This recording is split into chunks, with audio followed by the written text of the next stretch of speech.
وَلَقَدْ يَسَّرْنَا الْقُرْآنَ لِلذِّكْرِ فَهَلْ مِن مُّدَّكِرٍ۔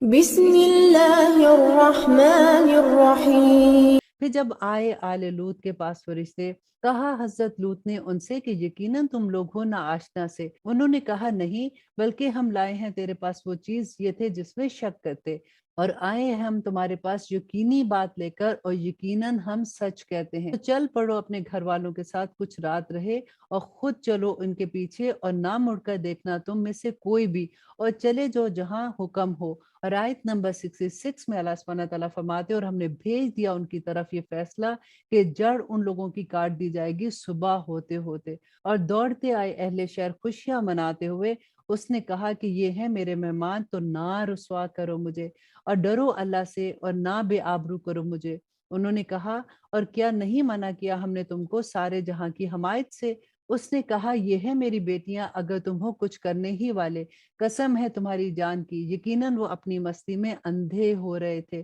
سو آ پکڑا ان کو ایک چنگھاڑ نے سورج نکلتے نکلتے، تو کر دیا ہم نے اس بستی کے اوپر کو الٹ کر نیچے، اور برسائی ہم نے ان پر پتھر کی کنکریاں، بے شک ان میں سے ہے بڑی نشانیاں اہل بصیرت کے لیے۔ اور آیت نمبر 76 میں اللہ سبحانہ تعالیٰ فرماتے ہیں، اور بے شک وہ بستی ہے سیدھے راستے پر، بے شک اس میں ہے بڑی نشانیاں اہل ایمان کے لیے، اور یقیناً تھے ایکا کے رہنے والے قوم شعیب سخت ظالم، تو بدلہ لیا ہم نے ان سے، اور یہ دونوں بستیاں ہیں کھلے راستوں پر۔ اور یقیناً تکذیب کی وادی ہجر کے رہنے والوں نے رسولوں کی، اور دی ہم نے ان کو اپنی نشانیاں، تو وہ رہے اس سے منہ پھیرتے، اور وہ تراشا کرتے تھے پہاڑوں میں گھر امن اور اطمینان سے، تو آ پکڑا ان کو زوردار آواز نے صبح ہوتے ہوتے۔ اب دیکھیے ہم کتنے پاروں سے ہم بار بار قوموں پہ جو عذاب ہے وہ پڑھ رہے ہیں، تو ہمیں اس بات سے ڈرنا چاہیے۔ دیکھیں اللہ سبحانہ تعالیٰ کا عذاب کس وقت آتا ہے؟ جبکہ اللہ سبحانہ تعالیٰ کا پیغام ان لوگوں تک پہنچ جاتا ہے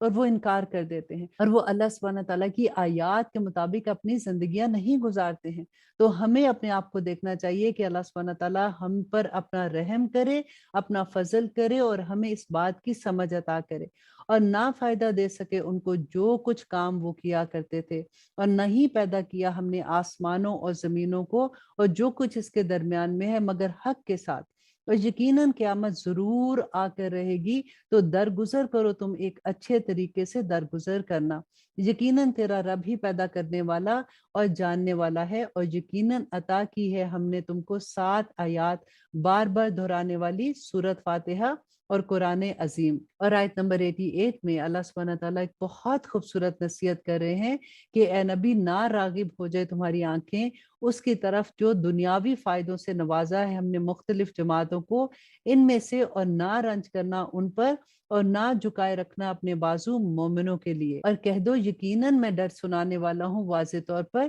جس طرح نازل کیا ہم نے تقسیم کرنے والوں پر جنہوں نے کر ڈالا قرآن کو ٹکڑے ٹکڑے۔ یہاں پہ قرآن جو ہے وہ تورات کے لیے آیا ہے، جیسے ہم کہتے ہیں نا کہ یہودی ہے نصارہ ہے لیکن وہ اپنے وقت مسلمان تھے اور شریعت ایک ہی تھی، اسی طرح سے قرآن کا لفظ بھی تورا کے لیے آیا ہے۔ انہوں نے اپنی کتاب کو بدل دیا تھا، اس کو ٹکڑے ٹکڑے کر دیا تھا، تو اسی لیے ہم قرآن پاک میں یہ پڑھتے ہیں کہ اللہ سبحانہ تعالیٰ نے اس قرآن کی حفاظت کا ذمہ خود لیا ہے۔ سو قسم ہے تیرے رب کی کہ ہم ضرور پوچھیں گے ان سب سے جو کچھ وہ کرتے رہے ہیں۔ اب دیکھیں کہ ایسی آیات پڑھ کے ڈر نہیں لگتا کہ اللہ سبحانہ تعالیٰ فرماتے کہ ہم ضرور پوچھیں گے جو عمل وہ اس دنیا میں کرتے رہے ہیں، کیونکہ نبی صلی اللہ علیہ وسلم نے بھی یہی فرمایا تھا کہ ابن آدم اپنا قدم نہیں اٹھا سکے گا جب تک وہ اللہ سبحانہ تعالیٰ کو جواب نہیں دے گا کہ اس نے وقت کہاں گزارا تھا۔ اب دیکھیے وقت کتنا قیمتی ہوتا ہے، ایک ایک لمحہ ہمارے لیے اتنا قیمتی ہے کہ جس وقت ہم نماز سے فارغ ہوتے ہیں، نفل سے فارغ ہوتے ہیں، قرآن پاک پڑھنے سے فارغ ہوں، تو ہم تسبیحات کرتے رہیں